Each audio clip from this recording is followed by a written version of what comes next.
बिस्मिल्लाहिर्रहमानिर्रहीम। आज हम शुरू कर रहे हैं class 7 subject English lesson 3 questions. इसका क्वेश्चन आंसर का सिलसिला जो था हमने कंप्लीट किया और इसमें यानी पार्ट्स ऑफ दी सेंटेंसेस ये भी हमने किए, लैंग्वेज वर्क किया। आज हम करने जा रहे हैं पोलाइट एक्सप्रेशन।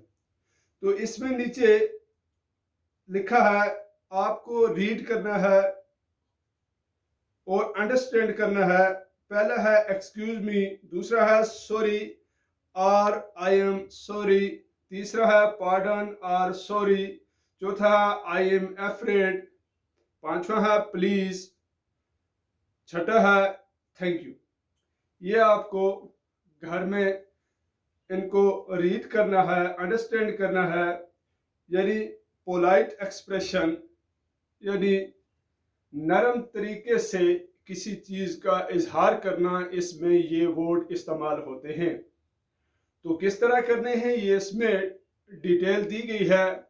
तो इस तरह आगे जो हमने करना है, ये कुछ फिल इन द ब्लैंक्स दिए गए हैं। व्हाट विल यू से इन द फॉलोइंग सिचुएशन, नीचे दी गई जो हालात हैं यानी ये सेंटेंसेस लिखे गए हैं, तो इनमें आप क्या करोगे। तो पहला है somebody offers you a cup of tea, कोई शख्स तुम्हें एक चाय का कप देता है, but you don't want to take it, लेकिन आप उसे लेना नहीं चाहते हो, डैश डैश डैश। तो इसको किस तरह इनकार करना है पोलाइट तरीके से, नरम तरीके से। तो इसके लिए हम यहां लिखेंगे नो थैंक्स, शुक्रिया। तो दूसरा है you want somebody to listen to you, कि आप चाहते हैं किसी शख्स को कि वो तुम्हारा सुने।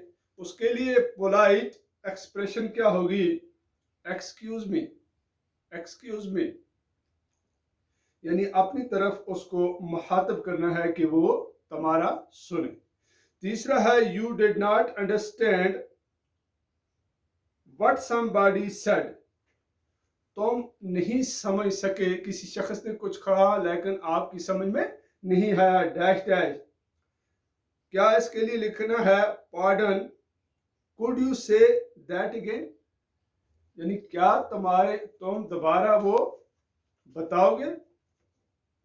इसी तरह चौथा है someone ask you for a change of RS 500, यानी कोई कहता है तुम्हें चेंज के लिए कितने की, 500 रुपए की, but you don't have it, लेकिन तुम्हारे पास ये नहीं है।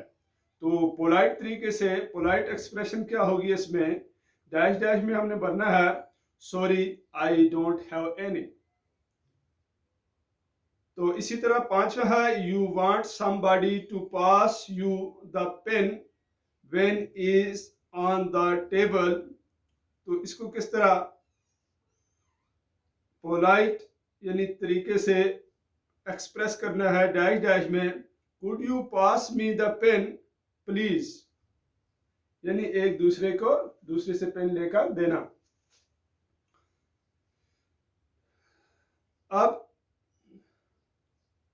छठा है यू आर लेट, यानी तुम्हें देर हो गई, and your teacher ask you why you are late, जब आप लेट हो जाते हैं, देर हो जाती है, तो तुम्हारा उस्ताद तुम्हें पूछता है कि क्यों तुम लेट हो गए, तुम्हें देर क्यों होगी।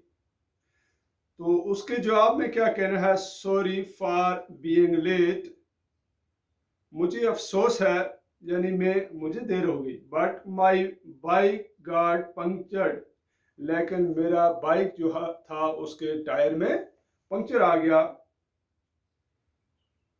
तो सातवां है somebody has offered you an apple and you ate it,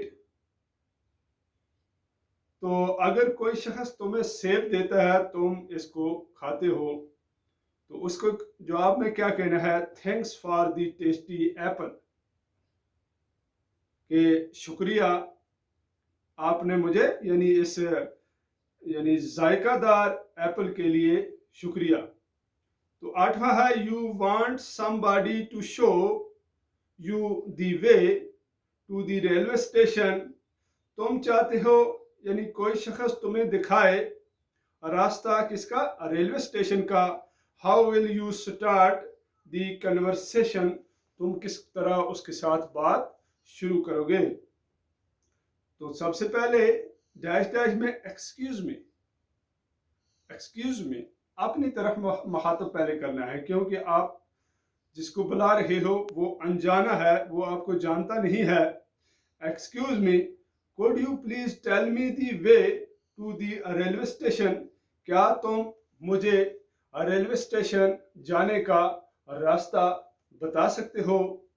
ये था यानी पोलाइट तरीके से, पोलाइट एक्सप्रेशन, जिसको जो एग्जाम्पल्स पीछे दी गई हैं उसको अच्छी तरह से आपको रीड करना है, और फिर आगे ये जो मैंने बताया ये आपको अपनी नोटबुक पे लिखकर इनको अच्छे तरीके से अंडरस्टैंड करना है। अगर आपकी समझ में ना आए तो आप मुझे कमेंट्स लिख सकते हैं कमेंट्स बॉक्स में, तो मैं दोबारा आपको बता सकता हूँ।